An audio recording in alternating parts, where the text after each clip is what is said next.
Okay, hello everyone.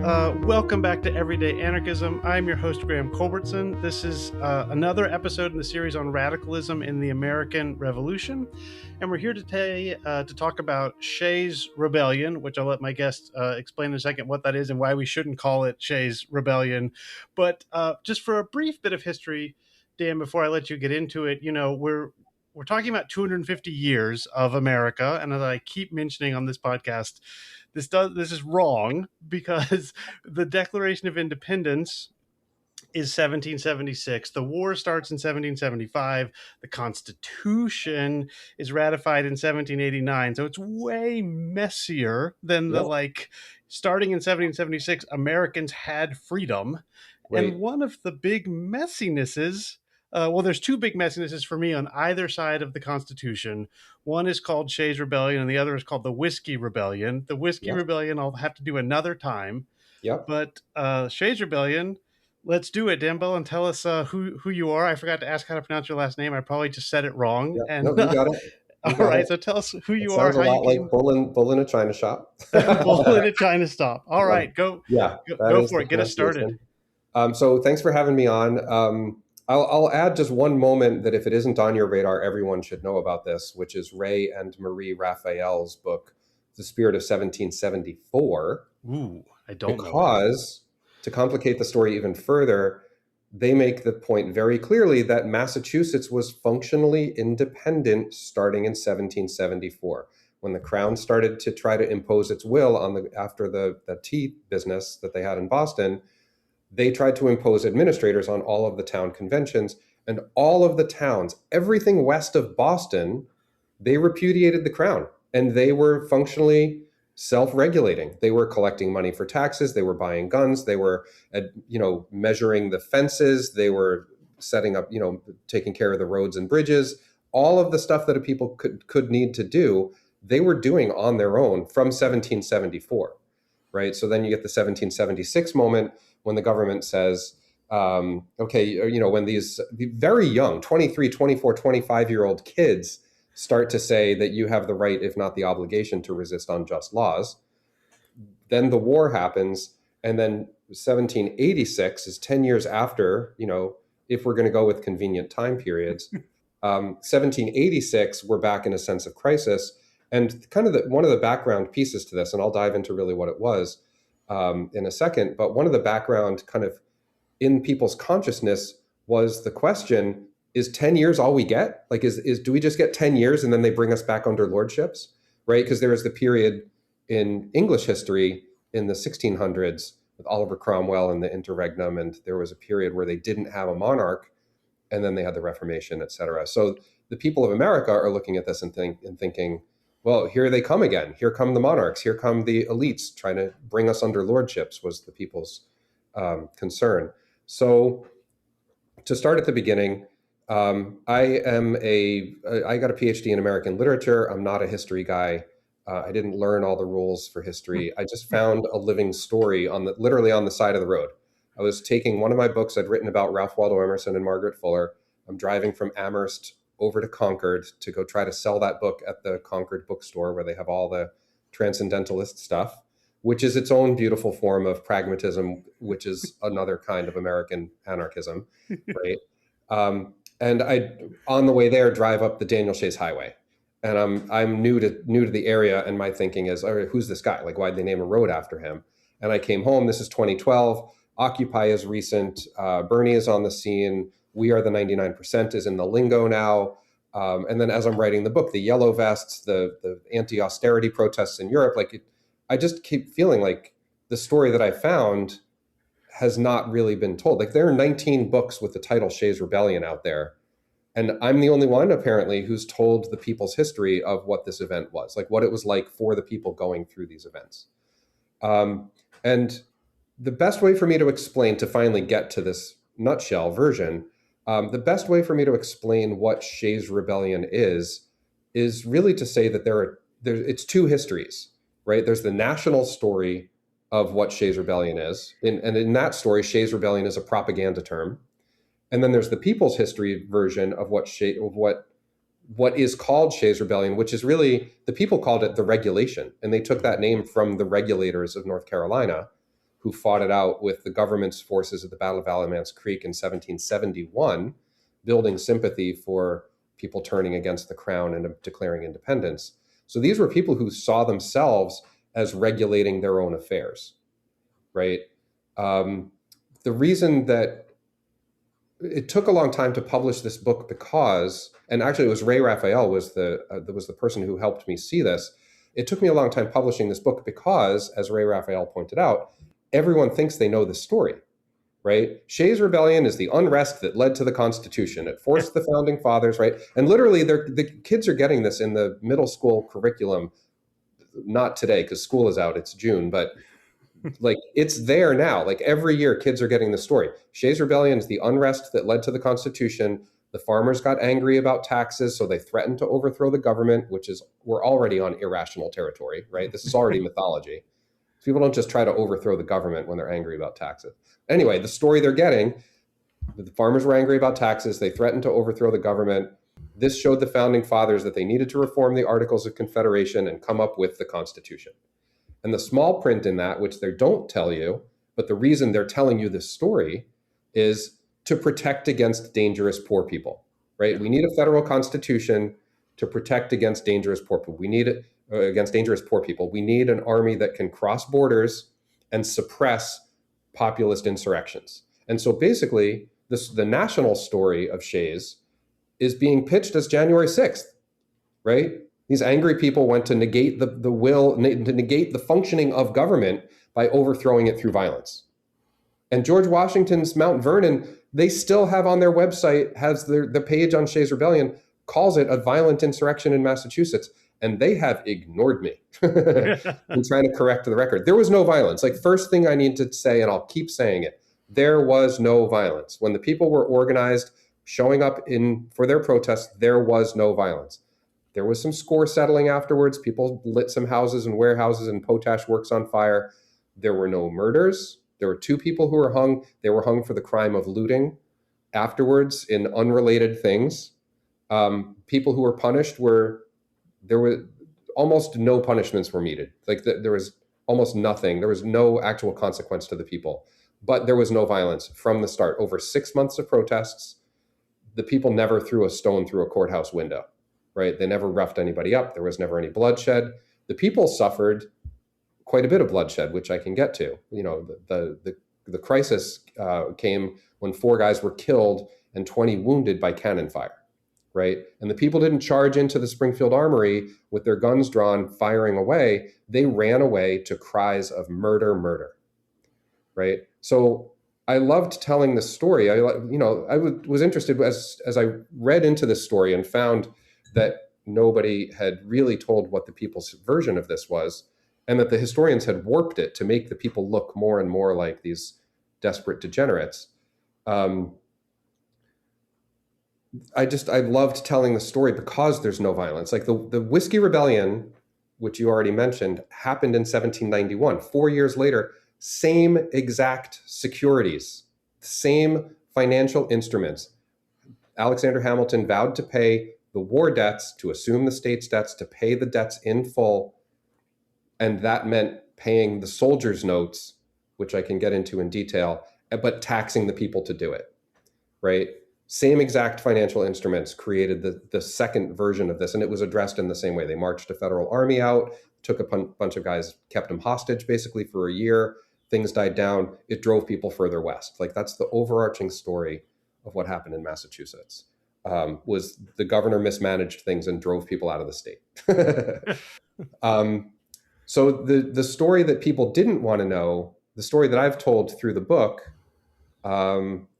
that I wrote, Daniel Shay's Honorable Rebellion, An American Story, which came out in 2021. In that version of the story, I think the moral of that story is the people need to get together from time to time to protect against dangerous rich people, right? And this is why I took the title from, and it was my publisher's stroke of genius to take this title from the letter Thomas Jefferson wrote to a friend in November 1787. So after these things have died down, Thomas Jefferson writes to a friend and says, Can history provide an instance of a rebellion so honorably conducted? God forbid we should be 20 years without such a rebellion, right? So this is Thomas Jefferson saying in a letter to a friend, right? Not in a public proclamation, but saying to a friend, the people really need to keep the government in line, right? And this goes back to the other quote that you already cited, which, where Thomas Jefferson famously says that the tree of liberty needs to be watered with the blood of tyrants and patriots from time to time, right? So this kind of requirement of public participation should come around from time to time, that the people need to keep their government honest. I did an interview with the Fox, somebody out under the Fox umbrella recently. And, he asked me, oh, what do you think about the 250th? And I thought, we're losing a huge opportunity to get back to founding principles, right? Like, we've put the Constitution on this pedestal and put these so-called founding fathers, these founding elites' interests on these pedestals. And now everything's judged about, well, what would they have understood about things that have totally taken off since then? And any pragmatism, any attention to the people's actual needs is just out the window. So I love telling the story because it's an opportunity to show that the people can regulate their business, that they can show up and get in the streets and conduct nonviolent protests and not control military or strategic physical objectives or resources, but to win the hearts and minds of their countrymen. I mean, what's known as Shays Rebellion was really a PR campaign to see whose war this was. Who did we fight this war for? Who is going to benefit from this thing, right? And the elites in Boston were basically saying, and the reason we have Shays Rebellion as the title for this is Henry Knox is in Boston trying to get George Washington out of retirement, right, to come and lead the Constitutional Convention, which they've already tried 3 or 4 times by 1786, 1787. They've already had 3 or 4 conventions where they're trying to get these reforms through.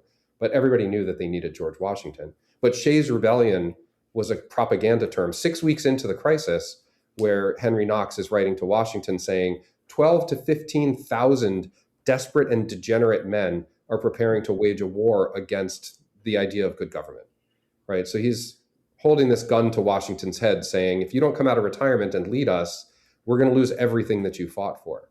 And to his credit, Washington's first response was, well, if the people are agitated, why aren't their needs being met? Right? And it was only later that he said, mankind, when left to their own devices, are not fit for their own government. Like, that's our George Washington. Yeah. Mankind, when left to themselves, are not fit for their own government. So this is the conversation that is still going on, right? As these tech bros today are like, well, we don't need to worry about what the little people, we'll create the labyrinths for all the little mice, and they'll crawl through them and get the incentives that we provide for them, and they'll create the society we want to live in. Versus the people, whatever that is, and that's up for debate too, saying, hey, that's not how we want to live. Like, we don't want to live that way.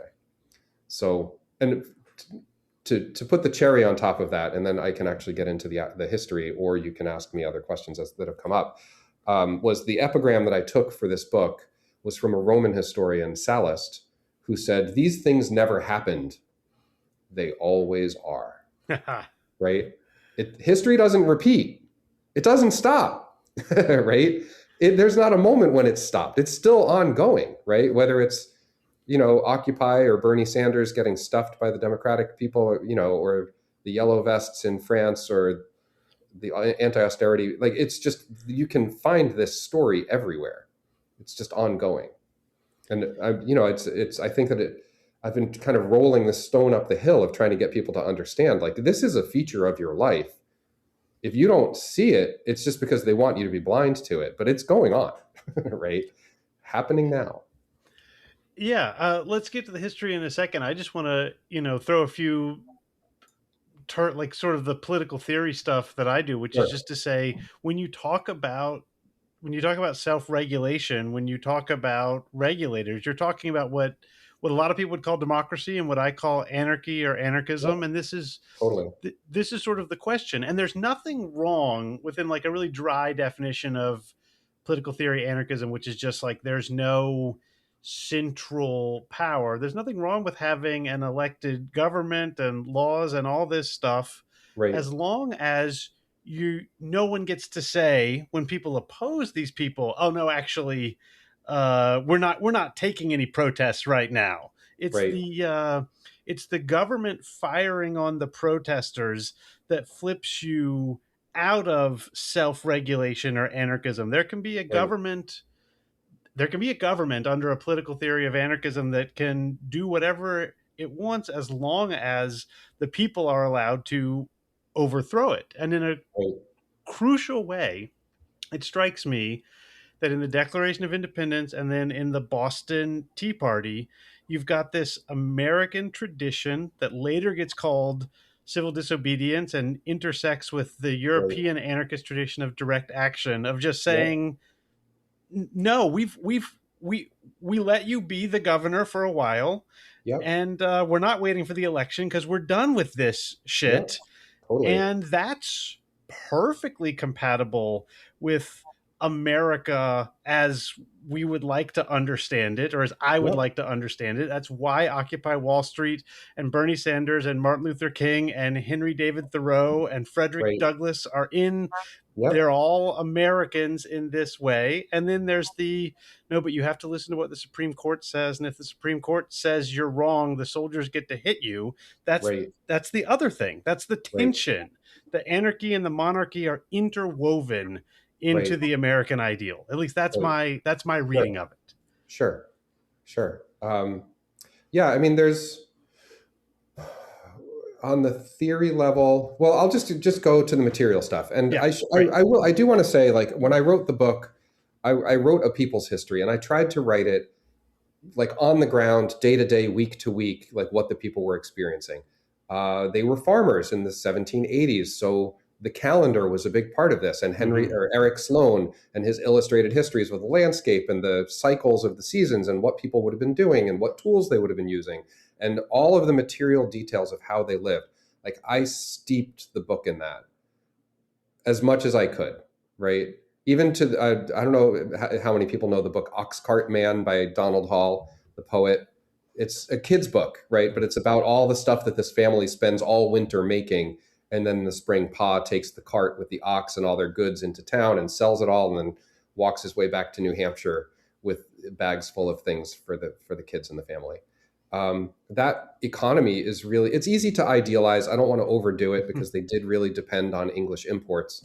Um, but the reason that we got this crisis, well, one of the main reasons I think that we got this crisis was that the centrality of government control over the state of Massachusetts, which is diverse, right? From Boston, it was a very cosmopolitan, Atlantic facing culture, right? They're looking at the Enlightenment coming out of Europe with metallurgy and field crop rotation and all kinds of electricity. Like, all these things are happening in that Atlantic cosmopolitan world. In the inland world in Western Massachusetts, those coastal elites think that this is just backwood rubes and farmers who are just there to raise the value of property for the real estate speculators. And you just keep driving those people west and they keep raising the value of your property for you, right? They were just, an organic function.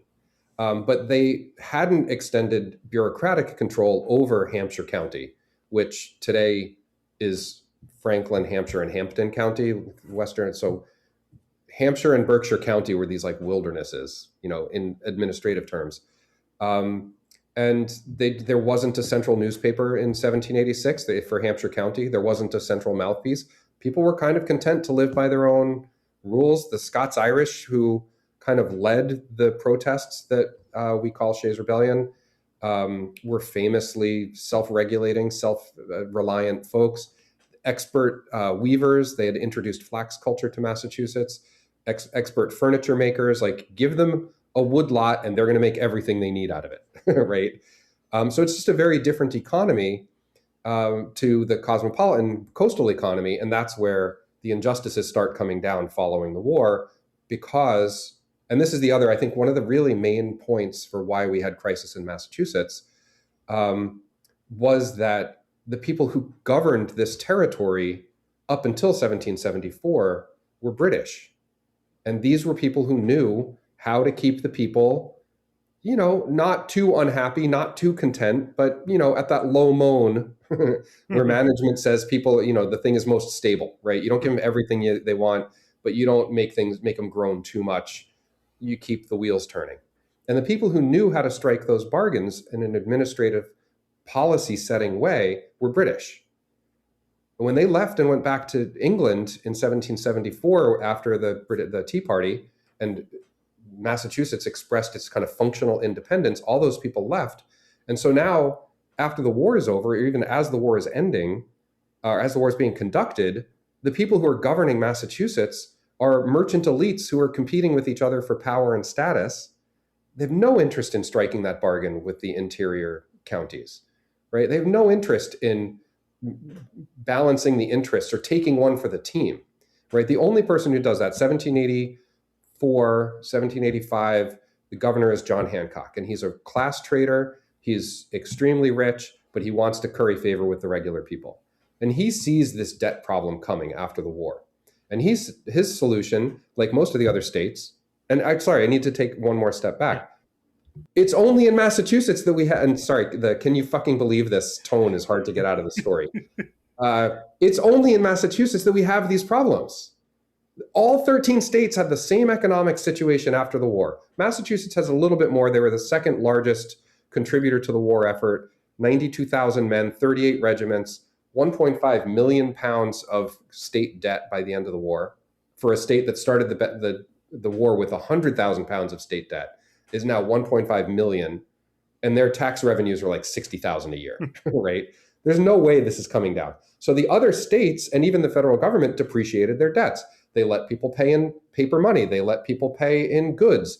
They did what they could to strike this balance where the people and the government could adjust and accommodate, and it could still be all inclusive.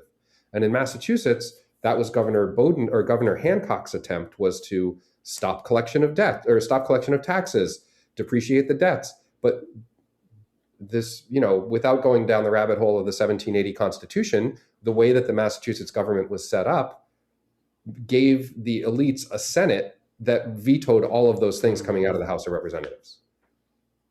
Is this looking familiar? Yeah. Right?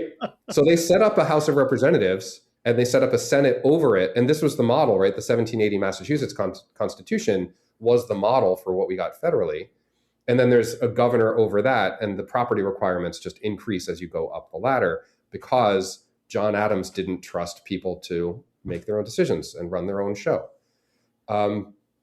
So it is worth it to me. And if you have questions, I'm happy to do it, but it is worth it to me to take a moment to undermine this, people were unhappy about taxes bullshit, right? No, I have no questions except just keep going.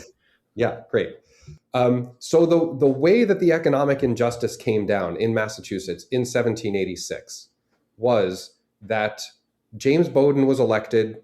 He knew that this financial crisis needed to be resolved, and he came in with your typical austerity package, right? The state has these debts. We need to show the full faith and credit of the state by honoring our debts, not being irresponsible, right? And you can already see the polarization, right?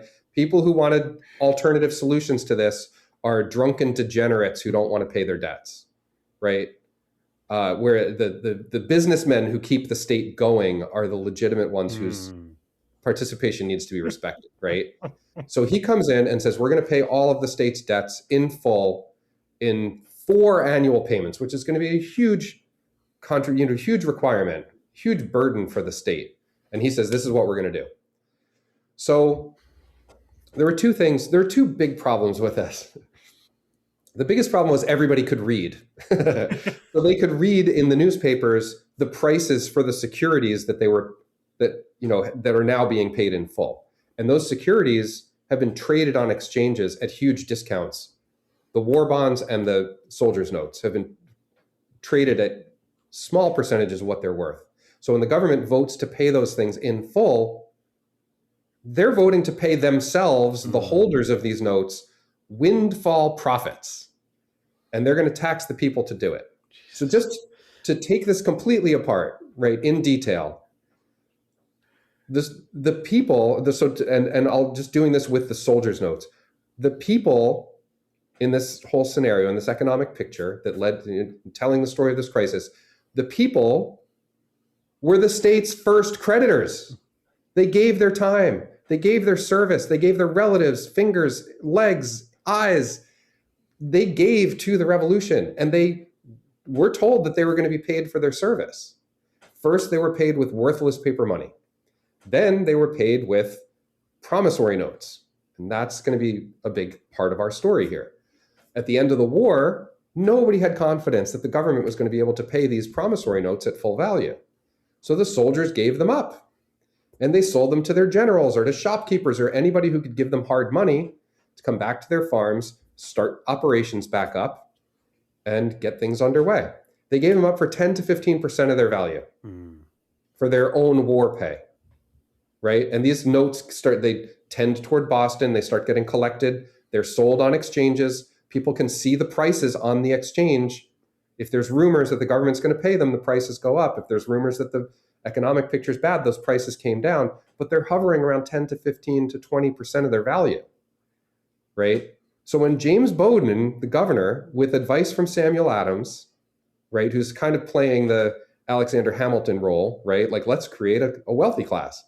When they voted to pay those notes in full, 40% of those soldiers' notes are being held by 35 men in the legislature. James Bowdoin himself holds 3,290 pounds of these soldiers' notes. And this is at a time when a 100-acre farm sells for about 70 pounds. So this is fantastic amounts of wealth that, to be clear, they are taxing the people the full value of their own war pay to pay to speculators who never fought. Other states saw this problem and they adjusted it. They didn't pay those things at full value. But in Massachusetts, by God, they were going to pay. So, but to take this thing further, right? What are the consequences of this outrageous, like flagrant land grab, right?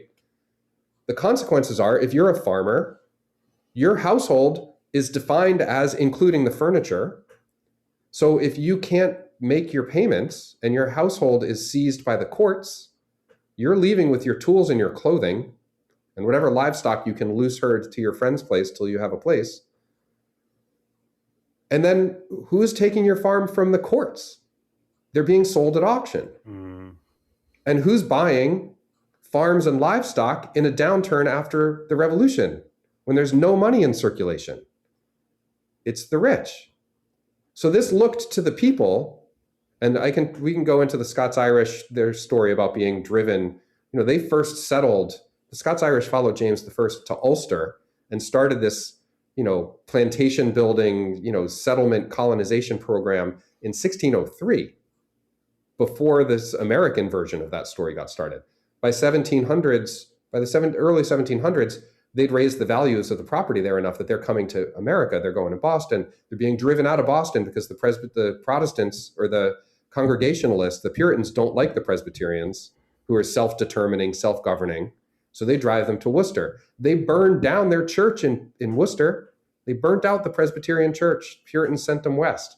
They settled in Pelham, Coleraine, Montague, right?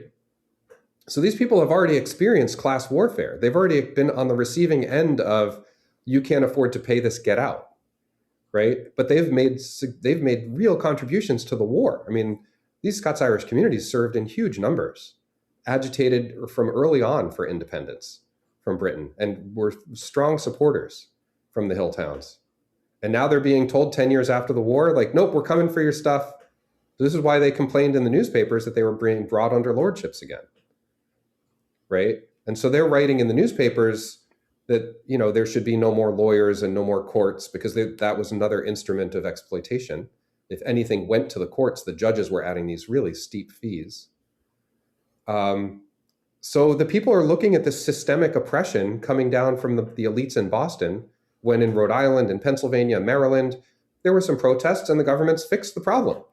But in Massachusetts, it's full steam ahead to create this problem, just ignored the people entirely. They just pretended that the people's petitions didn't exist. They just, swept it off the table basically. Anyway, I can go on from there, but that's really the heart of what I want to get is like there was no organized violence. Like the people were restrained at every step, starting in this thing really starts in July of 1786, proceeds through February of 1787 till elections in April, and then the last kind of gyrations of this are taking place in June, when there's kind of a staged hanging where they didn't hang the guy they gave him the two guys they gave him last minute reprieves. But starting in July, the people are organizing, they're writing petitions, they're going to their, and I love these stories, right? They're going to their town meeting houses and voting to organize or voting to authorize themselves a legal body representing their own town, right? Do we all agree that we're going to now convene the meeting? Yes, all the ayes. Okay, we're now speaking in the name of the town's business, right? What business is before the town? And so now they come out with all their complaints about how things are being done.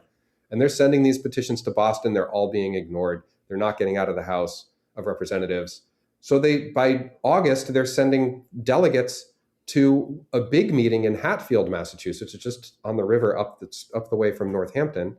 So the Hatfield Convention in late August, 50 towns are now sending their people to say, we can't do this. They're going to chase us off our land.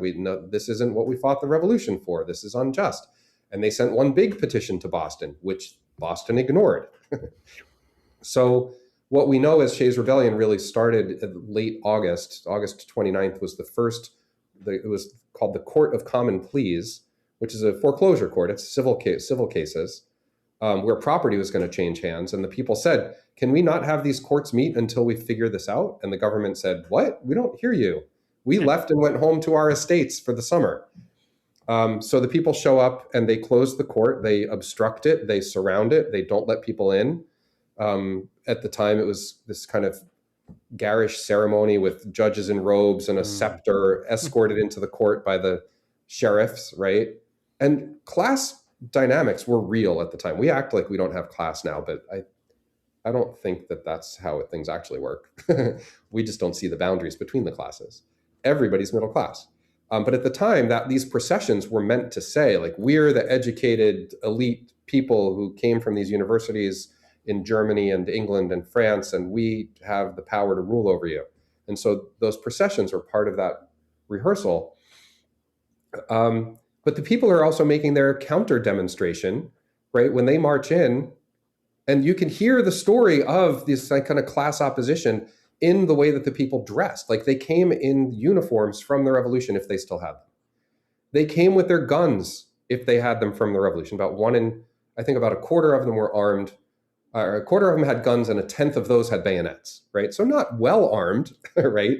But they're coming with martial pride. They're coming with fife and drum, right? And the fife, and they're marching into town with the discipline of an army, right? They're coming into town with the discipline of a proud people who just fought for their own independence, would be another way to put it, right? And when they're playing those drums and marching to the fife and keeping time and keeping order and marching 8 abreast, the story that they're telling is, we're the proud people. We fought for you. We won this revolution for you, right? And what they're also saying is, we are not that desperate, degenerate crowd of, they called them levelers at the time. We would call them socialists. We are not here to redistribute the wealth. We are not here to loot and pillage. We are not here to let the desperate rabble just seize all your goods. We're here in the names of law and order. And what they were doing in Massachusetts in 1786 was similar to what they were doing throughout Massachusetts in 1774 and what they were doing in Alamance County in North Carolina in 1771. They were pulling from a proud English tradition of nonviolent interruption of the state's business when the times were out of alignment. That's what they were there for, was to say, we need to readjust the relationship between the governed and the government, right? And we're going to get in the street and disrupt things until we can have this conversation, right?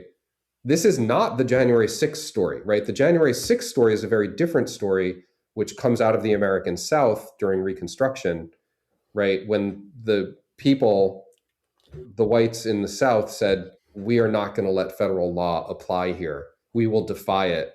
through arson, murder, intimidation, threats, negation of elections. Like, that's not what was happening, right? These are all the people who see themselves as the people negotiating the terms, right? Which is why I say this wasn't an argument over resources or physical places or resources. It was an argument over hearts and minds of the populace, right? Whose government is it? Whose state is it? Is this how we're going to conduct our business, right? So I'll give you two more things, and then we'll see, if there are questions. But these are good nuggets.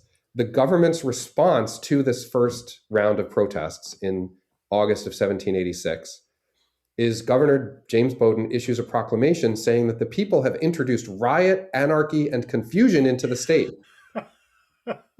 By which he is telling the elites who are stakeholders and bondholders in the government, right? He's telling them, we're going to collect your debts, even if we have to kill these people to do it, because they are rioters, they're anarchists, and they're confused. Right? And there's a footnote too that I kind of skipped over where I was talking about the soldiers' notes. The war bonds were the same thing. When the elites gave their money to the war, they didn't just donate it, they gave it and got these war bonds that promised not just their money back, but 6% yearly interest. And those notes had likewise been abandoned, and those notes are likewise collected on exchanges and sold based on rumors of whether their value will rise or fall, right? So those bondholders are being told, if you have these securities, we're going to pay you at full value. And so the people's response in Massachusetts was, after the Central Hampshire County demonstration, people demonstrated in Worcester, in Taunton, in Concord, and in Great Barrington.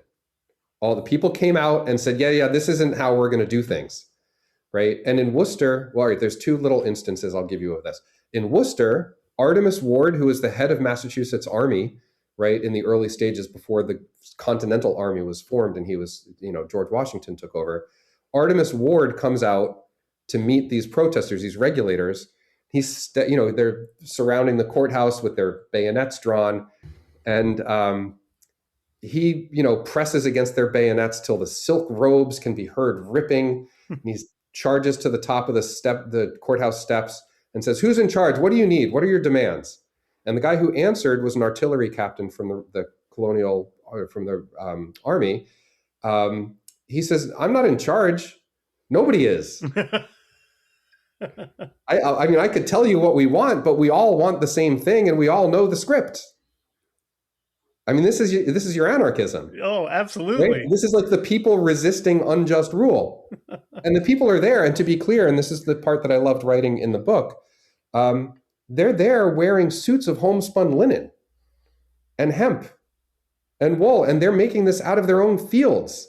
They're dyeing it out of their own forests, right? So their oranges are butternut squash. They're growing indigo. They're there in greens and browns, and literally it's right out of their landscape. I don't want to go too far with that, but I also think that's really lovely. The metaphor of self-determination, like funded from the ground up.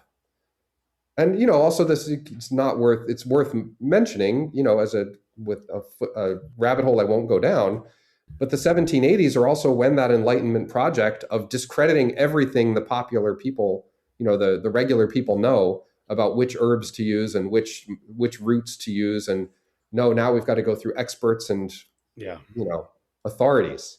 We have discredit everything your grandmother's taught you about what to eat when your stomach is upset, right? Nope, now it's got to be tested.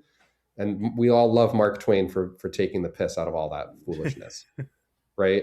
But there was this is a time when that local knowledge was still, I would say, closer to intact than anything we've got now, right? And the other one, the last one I'll leave you with, which is, I love this image, is in Great Barrington, the head of the militia, John Ashley, gets 1,000 guys together to force this court open. He's not going to let Berkshire be the lawless place that we all know it as.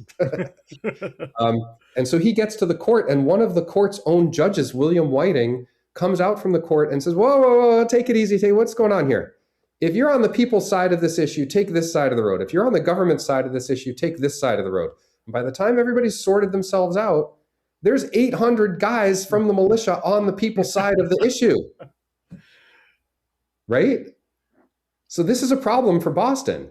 And they respond with a statement from Samuel fucking Adams saying that it's one thing to rebel against the laws of a monarchy, but he who rebels against the laws of a republic ought to suffer death. Like, these guys didn't learn anything about what they had just gone through opposing British rule.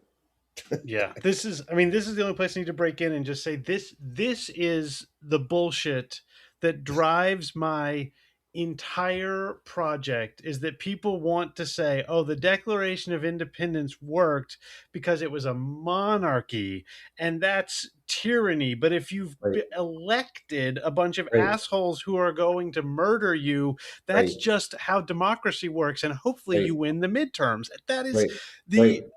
the Declaration applies or it doesn't apply. And there's nothing in there that says, oh, and by the way, if the formal structure of government changes, the people are no longer allowed to rise up. Right, right, right, right, right. And this is why I answered the Fox News guy's question to say that I think we're missing an opportunity, because I think that there's, I think there's an opportunity, to put this loosely, for like a redeclaration of vows, right? Like they have for marriages that get kind of tired and stale. Like let's go recertify our vows. Let's go redefine being American. And instead of doing that in a meaningful way, or even doing that in a meaningful counter-programming way to this circus that we've got with these buffoons, and I count the Democratic Party among the buffoons, right? There's no sense where they're like, no, we're going to be the adults in the room leading this conversation. We just get these sternly worded letters from Capitulation Chuck saying that this isn't how we'd like to do things. So, but there are vows there, like getting back. And I love telling the story for this reason. I mean, you can hear the passion for it because it's a story that tells us the best of who we are, right? That we can regulate our own things, that we can be trusted with that when people show up in the streets, they're not there to destroy and loot and pillage. And I think you saw this in Minneapolis after the murders there, that a lot of people felt very tightly connected. And because the rules for this type of protest are whoever shoots loses. Yeah. This is why nonviolent protests work, right? If you're the elites and you can make people feel that they're in danger because of these protests, they've won. If the people can make the populace feel that they're in danger because of these protests, then they've won. And the murders in Minneapolis really made it clear whose side the government was on. I mean, the government, who was that guy, that little scumbag? I mean, Bovino. I mean, there's lots of scumbags. Yeah. Who was like, their idea was, we want video evidence. We want to overwhelm people. We want to show people the brutality. We want to show them how indifferent we are. We're going to demonstrate this. Right. And Tom Homan hasn't, humanized the process very much, but it's not in our faces as much. And that somehow makes it easier. Yeah. Right. So anyway, I feel like I'm telling a contemporary story. No. Yeah. I mean, look, just to briefly go back. I mean, when you're talking about debts, I mean, I just expect Yanis Varoufakis to show up on the scene, Totally. like it sounds just like that. Or of course, David Graeber and Occupy Wall Street. I mean, that's what we're talking about. The only other thing that I need to make sure I say is this word is perfect. I mean, this word of anarchy, right? Because anarchy does mean self-regulation. And people ask me all the time why I use the word anarchy or anarchism, and they're like, because you're not violent, you're not seeking the overthrow of the system. And it's like this, like if you march up in perfect order and harmony and say, we've thought about this very carefully and we want to make sure that the farmers can continue to have their farms and provide food, the rich guys say, wow, this is anarchy. And the correct response is fine. Yeah, great. That's what we're here for. Yeah, exactly. You want to call us anarchists, we'll accept the label. But what you're seeing right here, this nonviolent organization and self-regulation, that's anarchy, because there's no rich dude at the front of it. So great. You can call it democracy if you want. It's the same fucking thing. Right. So, I mean, fast forwarding from, I think I left us in mid-September with this, the William Whiting outside the town hall in Great Barrington. Um, Fast forwarding past the reaction, the government did come up with a extremely inflammatory riot act that they passed in mid-October. Daniel Shays didn't even get involved in this until the second round of these protests, right? The second round was, now they've issued arrest warrants in Worcester for the people who led the first round. And so on that circuit, the judges are going to come to Springfield, Mass, and they're going to issue arrest warrants for the people who led the first round. So Daniel Shays, respected leader of the militia, risen from ensign to private, basically, to commissioned rank of captain. I believe Daniel Shays is brought in to restrain his people and to earn the respect, to command the respect of the populace as well as the elites, because he was a commissioned captain. He's in a class of people where after the war, they were trying to make a hereditary class by giving officers half-pay pensions for life. Wow. Right? The state that can't afford to pay anything is going to pay these elites, right, to pay the officers half-pay pensions for life to create this class, which fortunately for America, those elites had to find other ways to do that. It didn't come down straight to them like that. But Daniel Shays is brought in to keep the peace, and they do that from September through October, November, December. Even when the government marched out and arrested his compatriot comrade, Job Shattuck, in Groton, and sliced him behind the knee and crippled him for life, and now there's blood in the snow at the end of November, the people still kept their restraint. And so they knew that rampaging farmers was a bad look. They knew that that's not what they were about. They knew that these people, that they and everyone in their region had fought the war together. Like, nobody has an appetite for bloodshed and carnage and chaos at this point. It's really just coming down from Boston. And so things finally came to a head in January. The government issued arrest warrants for Daniel Shays and 16 other guys. They sent an army, and that's when the people marched to the federal arsenal. And I always have to debunk that part. No, they weren't marching to get the guns. They weren't going to overthrow the government. They were there as a last stand to try to negotiate a peace. And they wanted to do it from inside the building instead of doing it from outside, where the people who inside were armed, right? They marched up. They were told, they're going to fire on you if you keep going. Their response, both from Daniel Shays and from Adam Wheeler, that guy who had told Artemus Ward, like, I'll tell you what we want. Like, I'm not in charge. Nobody is. Daniel Shays and Adam Wheeler both at two different moments said, it's what we want. If you're going to fire, that's what we want. Like, go ahead. We'll see how this plays out. And that's what happened. They continued marching up the road in eights, by eights, 1,200 guys lined up 8 abreast coming down the road. They took cannon fire over their heads. They refused to stop. They took, when they asked Daniel Shays what he wanted, he said, barracks and stores, like barracks and provisions. Like, they wanted to stop eating themselves out of all of their supplies, right? So they're coming, they're not there for the ammunition and the arms. They're there for barracks and stores. They kept coming. The governor, or the general in charge of defenses at the armory, at the arsenal, as it was called at the time, tells his guys at the cannon crews lower the aim to waistband height. And then they unleash. It's grape shot. The way that I put it in the book, because everybody has one of these right in front of them, is iron balls bigger than thumb knuckles, right? So they're actually, 2 inches in diameter, right? And they're just packed together with twine and canvas with a little plug at the end. They shove them down a cannon, and then when that thing fires, it just sprays out like buckshot, like shotgun shell.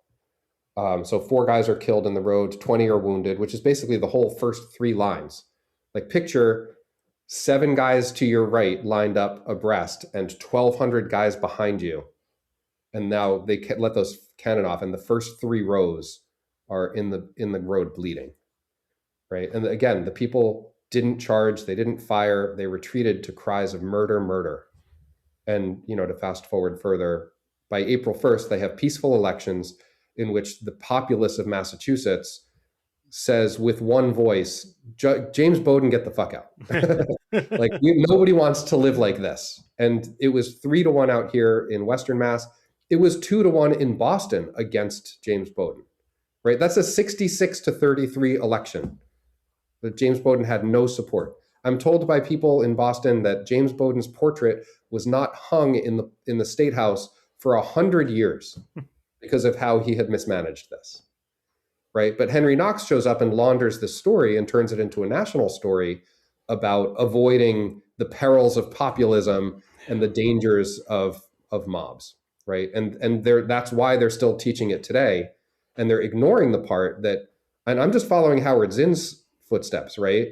Where the story is every time the people get together, they campaign for something inclusive, they campaign for something fair, that's decent. They weren't campaigning against wealth, they were campaigning against injustice. Keep your wealth, fine, we don't care.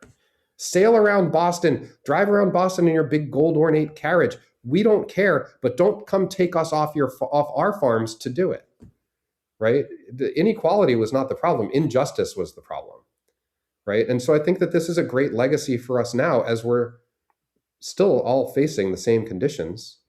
Now we're doing it with a highly weaponized propaganda machine in the media, right? And these corporations who've taken over the no messages protests, right? They've just stripped that of any relevancy. Just feed it into this horse race politics. Like, nope, just wait till November. Don't organize yourselves. Don't organize your communities. Don't build lateral ties of mutual aid. Just wait. The blue wave will save you. And we all know how that's going to go. I mean, you could write the story now and just wait. The details might be a little off, but forgive me. I don't know, skeptic or realist. No, look, you're right on. Let's just say you're right on with me. I mean, we're going to have to wrap this up. But first thing I need to say is, look, Obama is the Governor Bowden of 2008, 2009. So like that tells you what you need to know about the pre-Bernie Democratic Party. Like Obama, like that's the left party. And I dislike it when people say that the Democrats aren't a left party, because they're the left party in terms of they are to the left of the Republicans. They're not what we would, they're the left party of the United States political system. It's as left as we got. Right, exactly. Like that's what, like if you're talking about engaging with electoral politics, the left party, unfortunately, is the Democratic Party. Yeah. But I guess just to wrap up, and then I'll give you the last word. I mean, what I'm hearing is essentially they run the government of Massachusetts the way Alexander Hamilton wants it to be run for the financiers. The people rise up against it. They get their whiff of grape shot, which whiff of grape shot is Napoleon's made up lie about, shooting protesters down, despite the fact that they're peaceful protesting. The system works. The American system of government works, which says once the government starts firing on the people, they lose the election. In that sense, the system can be self-regulating within Massachusetts, but people like Hamilton and Madison take this story, and rather than learning from it that self-regulation works, they say we need a stronger government that will be more like that Massachusetts government that fucked everything up. And next time we're not going to let them do self-regulation. How does that sound for the overall reading of how this turns out? No, that sounds like exactly the message that they took. And then you fast forward a little bit to some George Orwell, and you create a media ecosystem where they can just bombard people with these are your options. Red team, blue team, who will win? And this is the other, the big problem with Marx, as I understand, one of the big problems with Marx is he underestimated the degree to which the proletariat could be bought out. Oh, yeah. Right. So you keep the populace awash in bread and circuses and cheap Chinese imported goods. And, I think that what we're watching now, this is maybe a grim final note, but I think that what we're watching now is the planned liquidation of the American middle class, as they've realized that these, uppity people who think too much of themselves, they think of the liberal values of self-determination is now a bad word. It's not a national key value. It's now a bad word that you're threatening the authoritarian powers. And I see both sides rushing to renew FISA 702. I don't see the Democrats holding out on that. No. Right? See, the Democrats aren't going to get in the way of the stone rolling downhill of $1 trillion, $1.5 trillion defense budget.